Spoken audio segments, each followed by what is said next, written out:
Most people wake up every day letting their mind control them. Their fears decide their actions, their doubts shape their future, and they call this normal. But the most successful people don't have stronger willpower. They have clearer thinking. They understand something simple yet powerful. Your mind is a tool. And like any tool, if you don't learn how to use it, it will use you. Today isn't about motivation. It's about responsibility. Because the moment you learn to control your mind is the moment you begin to control your life. Most people believe control begins with discipline. They think if they just try harder, push longer, or force themselves to stay focused, everything will fall into place. But discipline without direction doesn't last. You can only push yourself so far before exhaustion takes over. Real control doesn't start with effort. It starts with purpose. When you know why you are doing something, your mind stops fighting you. Without a clear reason, every task feels heavy. Every challenge feels unfair. The mind naturally resists pain when it doesn't understand the reward. That resistance shows up as procrastination, self-doubt, or distraction. Not because you are lazy, but because your brain is asking a simple question. Why does this matter? Purpose answers that question. When your purpose is clear, discipline becomes a byproduct, not a requirement. You don't need to force yourself to act when your actions are aligned with something meaningful. Think about the things you never forget to do. You don't set reminders to protect someone you care about. You don't need motivation to pursue what you deeply value. Your mind already knows the reason, so it cooperates. This is why people quit goals that look impressive on the outside but feel empty on the inside. They chase outcomes instead of meaning. Money without purpose becomes stress. Success without purpose becomes pressure. Achievement without purpose becomes burnout. The mind can't stay engaged when it doesn't feel connected to something bigger than itself. Purpose gives context to discomfort. It reframes struggle from something to avoid into something to endure. When the mind understands that pain has a point, it becomes resilient. You stop asking, "How do I escape this?" and start asking, "What is this preparing me for?" That shift changes everything. Control of the mind is not about silencing negative thoughts.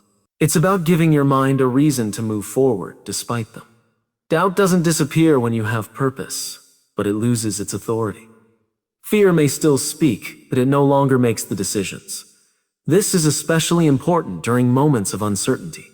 When outcomes are unclear, purpose becomes the anchor. It keeps you steady when motivation fades and circumstances change. Discipline alone collapses under pressure. Purpose adapts. It evolves. It sustains. If you want to control your mind, stop asking how to be more disciplined and start asking why this matters to you, not to others.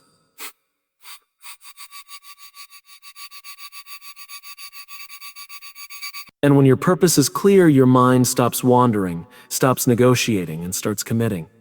Not because it has to, but because it wants to. Most of us live as if every thought in our head is telling the truth. We hear a voice say, "You're not good enough," and we assume it's a fact. We feel a moment of fear and believe it's a warning. But thoughts are not commands. They are signals. And learning to tell the difference is one of the most powerful skills a person can develop. The mind is designed to protect us, not to make us successful. It scans for danger, recalls past failures, and imagines worst-case scenarios because that once kept humans alive. The problem is that the same system now reacts to emails, conversations, and opportunities as if they were life-threatening. When your mind sends a signal of fear or doubt, it isn't telling you to stop. It's asking you to pay attention. Too often, we confuse awareness with obedience. A thought appears, and we immediately act on it. We hesitate. We retreat. We talk ourselves out of opportunities before they even begin. But just because a thought arrives doesn't mean it deserves control. You can acknowledge it without surrendering to it. Think of thoughts like notifications on a screen. Some are important, some are irrelevant, and some are outdated reminders from a past version of you. The mistake is treating every notification as urgent. Control begins when you pause and ask, is this thought helping me move forward, or is it trying to keep me comfortable? This pause creates space, and in that space, choice exists. When you learn to observe your thoughts instead of identifying with them, you regain authority. You stop saying, "I am afraid," and start saying, I notice fear. That subtle shift changes your relationship with your mind. Fear becomes information, not an order. Doubt becomes data, not a verdict. This doesn't mean ignoring your inner voice. It means listening with intention. Some thoughts are warnings worth respecting. Others are echoes of past experiences that no longer apply. Wisdom is knowing the difference. People who achieve clarity and consistency are not free from negative thoughts. They've simply trained themselves not to be ruled by them. They feel the hesitation and act anyway. They hear the doubt and move forward with purpose. Over time, the mind learns from behavior. When you repeatedly choose action over avoidance, the signal changes. The mind adapts to what you prove to be true. Control is not suppression. Suppression creates tension. Control is leadership. You acknowledge every thought, but you decide which ones are an influence. When you stop letting your thoughts command your actions, you start directing your life. And that is when the mind becomes a powerful ally, instead of a constant obstacle. Many people wait to feel motivated before they take action. They believe motivation is the engine that drives progress. But motivation is unreliable. It comes and goes.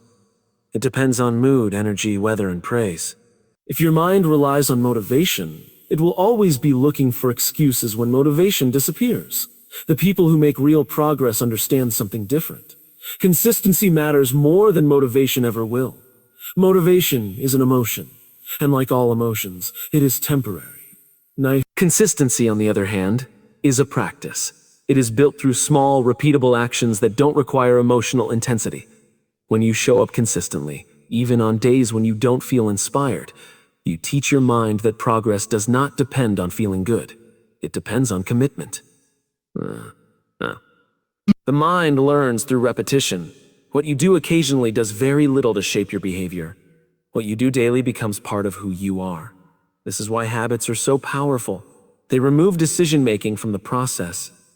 Instead of asking yourself every day whether you feel like doing something, the habit answers for you. When consistency is in place, motivation becomes a bonus, not a requirement. On motivated days, you do more. On unmotivated days, you still do enough. That enough compounds over time. Small actions, repeated consistently, create results that dramatic bursts of effort never can. This approach also reduces mental fatigue. Motivation demands constant emotional negotiation. Consistency creates clarity. You already know what you are going to do when you are going to do it, and how much effort it requires. The mind feels safer in predictability. When expectations are clear, resistance decreases. Consistency also builds trust with yourself. Every time you keep a small promise, your confidence grows. Not the loud kind of confidence, but the quiet, durable kind. The kind that says, I can rely on myself. That trust becomes fuel when challenges increase. If your thoughts are intentional, your actions follow with clarity. This is why inner leadership matters so much. When you don't lead your own mind, external pressures will do it for you.